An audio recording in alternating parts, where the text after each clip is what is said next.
各位朋友，你哋好，歡迎收睇粵語頭條，我係主播曲號。碧桂園將森林城市賣咗俾自己嘅老細。碧桂園自救式重組背後嘅資本騰挪，一場精心設計嘅債務遊戲。當碧桂園將嗰顆鑲嵌喺熱帶雨林嘅明珠森林城市，以近乎免費送嘅價格進入咗老細家族個袋嘅時候，呢場資本騰挪嘅迷霧終於撕開咗第一道裂口。呢個曾經被楊國強視為超越萬科嘅戰略支點，喺債務重組嘅棋盤上，居然淪為家族利益輸送嘅砝碼。3.62億人民幣嘅交易價碼背後，係千億級海外資產嘅離奇折價，係債權人大出血嘅絕望深淵，更加係中國家族房企治理體系最赤裸嘅解剖樣本。呢場睇似普通嘅資產處置，實質上喺中國房地產黃金時代落幕嘅時候，最驚心動魄嘅資本挽歌。喺馬來西亞伊斯干達特區嗰片曾經令到新加坡投資者趨之若鶩嘅20平方公里土地上，碧桂園用鋼筋水泥澆築嘅海外帝國正喺度崩塌。呢個被紐約時報稱之為中國資本輸出樣板嘅項目，由春晚黃金時段嘅常客到債務重組嘅抵押品，只係用咗7年時間就行完咗由神話到笑話嘅墜落軌跡。而當楊惠妍家族以5000萬美金貸款換取上市公司60%股權嘅時候，呢宗交易嘅每一個數字都喺度拷問緊中國資本市場嘅道德底線。點解債權人要承受504.7%嘅轉股日價，而控股股東就可以以6毫子每股嘅跳樓價完成收割嘅呢？呢出資本魔術嘅幕後真相，正喺度掀開中國家族房企治理結構之中隱秘嘅利益輸送鏈條。當碧桂園將承載海外戰略野心嘅森林城市項目以3.62億嘅價格轉入俾控股股東嘅時候，呢場睇似普通嘅資產處置背後，實質上隱藏咗中國房地產史上最精妙嘅資本騰挪術。呢種交易唔單止撕開咗房企債務重組嘅隱蔽面紗，更加暴露出家族企業治理結構之中難以言說嘅利益輸送鏈條。喺地產行業信用崩塌嘅至暗時刻，碧桂園用一則充滿矛盾嘅公告，將債權人同股東之間嘅利益博弈推向咗極致。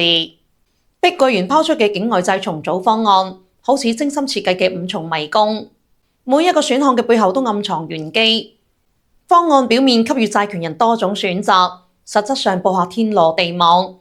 2億美金儲水池採用反向荷蘭式拍賣，債權人需要自相殘殺壓低受償價格。呢種設計完美複刻咗華爾街次級債時期嘅競價機制，將道德風險轉嫁俾債權人，形成典型嘅囚徒困境。可轉債魔幻現實。方案而提出嘅2.6港元轉股價，較當前股價日價504.7%，堪稱望梅止渴券嘅典範。如果以方案4嘅10港元轉股價計算，日價幅度更加達到驚人嘅22,265.6%。呢種脫離現實嘅定價，實質上將債務轉換為永遠都無法行權嘅廢紙。由1.5年到11.5年嘅本金攤銷期，形成完美嘅債務展期梯度。債權人如果選擇長期工具，將面臨長達10年嘅利息空窗期，而碧桂園就獲得寶貴嘅現金流緩衝。呢種設計精準拿捏咗不同資金方嘅流動性需求，喺蝕本328億嘅光頭推出5%嘅股權激勵，相當於用股東權益為經營失敗埋單。呢種爛船獎金制度，暴露出公司治理之中委託代理關係嘅嚴重失衡。楊惠妍家族11.5億美元貸款嘅真實成本，通過森林城市股權抵債同埋6毫子每股嘅超低價轉股權，較債權人獲得97%嘅折價優勢。呢一種同股唔同命嘅操作，實質上構成對上市公司嘅利益輸送。呢個曾經令到楊國強豪情萬丈嘅海外樣板，喺資本騰挪之中淪為任人擺佈嘅棋。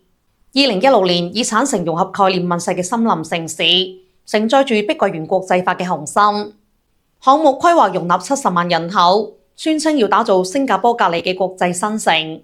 但係隨住馬來西亞政策收緊同中國資本管制加強，呢個海外飛地逐漸淪為資金黑洞。項目總投資由2500億人民幣激增至1000億美金，面積擴展至20平方公里。但係根據碧桂園財報，項目實際投入已經超過400億。但係就未產生預期現金流。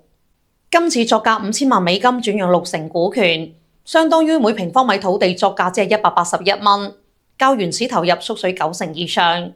交易之中保留嘅40%股權由馬來西亞公司持有。呢種股權結構設計既規避咗外資限制，又為後續資本運作埋下咗伏筆。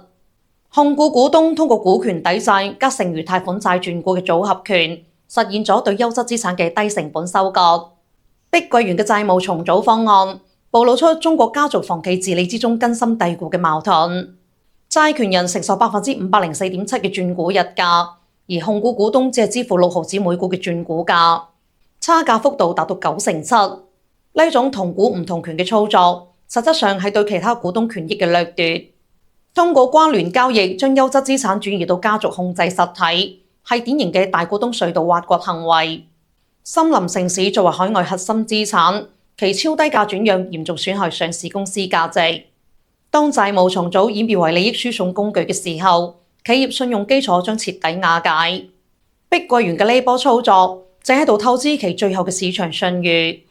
同融創中國孫宏斌自己揞荷包嘅模式借款相比，碧桂園嘅重組方案顯露出資本道德嘅巨大落差。融創樣板，孫宏斌個人及關聯方累計提供4.5億美元模式貸款，不設置任何資產抵押或者股權補償。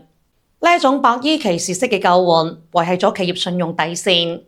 碧桂園嘅選擇，控股股東通過債務重組實現資產掠奪，將經營失敗嘅成本轉嫁俾債權人。呢種清盤式重組開創咗行業最差實踐，可能會引發連鎖反應。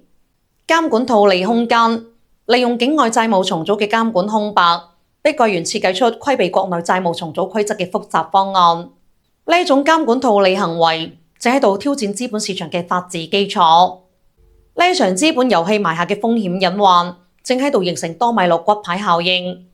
債權人困境。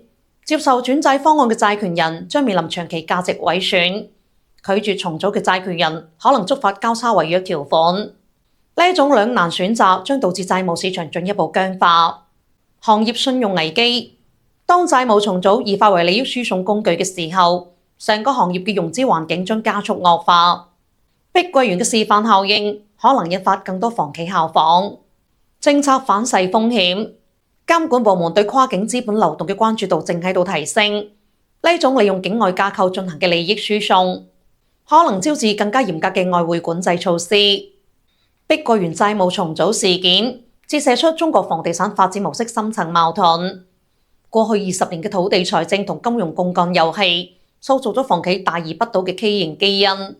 當市場遇冷嘅時候，呢種模式嘅脆弱性暴露無遺。